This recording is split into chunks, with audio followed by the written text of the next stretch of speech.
It's the ultimate trade-off, your time versus your wallet. I did a deep dive into the apps we use every day, from Instacart to DoorDash, and found that convenience isn't just a fee at the bottom of your screen. Sometimes it's baked right into the price of your milk and bread. In a world that never stops, the grocery store is now as close as your smartphone. For Candy Lancaster, that ease is worth every extra penny. I'm paying for a convenience, so it doesn't really matter. But the same groceries can cost different amounts depending on the app you use, especially if it's a third-party service. I sat down with Don Wiggins, an economist and former accounting and finance professor, to break down why this happens. The delivery systems, I'll call it that have the highest cost markup are the ones that have outside vendors providing the app, like Shipt or Instacart. He said to know what you're really paying, you have to do the math. It takes a little bit of work, and that is to do that comparison basket of goods. To go to an app, Instacart or Shipt, to one of those, an app, and come up with a basket of goods and compare that bottom line. So that's what I did. I added 4 items on Instacart, but I'm about to walk inside Publix to see how prices on the app compare to the store. This is $5.99.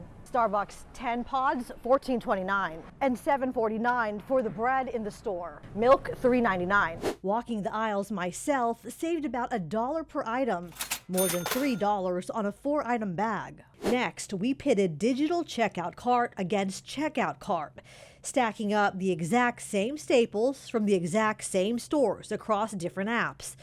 We wanted to see if the price on your screen changes just by switching platforms. The gaps were startling. At Aldi, the apps are competitive. Your total stays around $15, whether you use DoorDash, Uber Eats, or Instacart.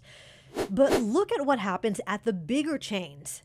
At Winn-Dixie or Publix, that same small bag of groceries jumps to $32, even $36, depending on the app you open. If you got one store that uses 2 different apps, it's impossible because you have different people running the apps. They're outside vendors, and they're just not going to have the same price. Wiggins said these platforms are essentially a store within a store, each with its own markup. For Paris Lee, the high price doesn't always guarantee a high-quality delivery. I did order one time, like a long time ago, and they brought me back spoiled food. Still, for some shoppers like Lancaster, the extra cost is a small price to pay for more personal time. My mother just had a stroke, and I've been having to take care of her, my husband as well.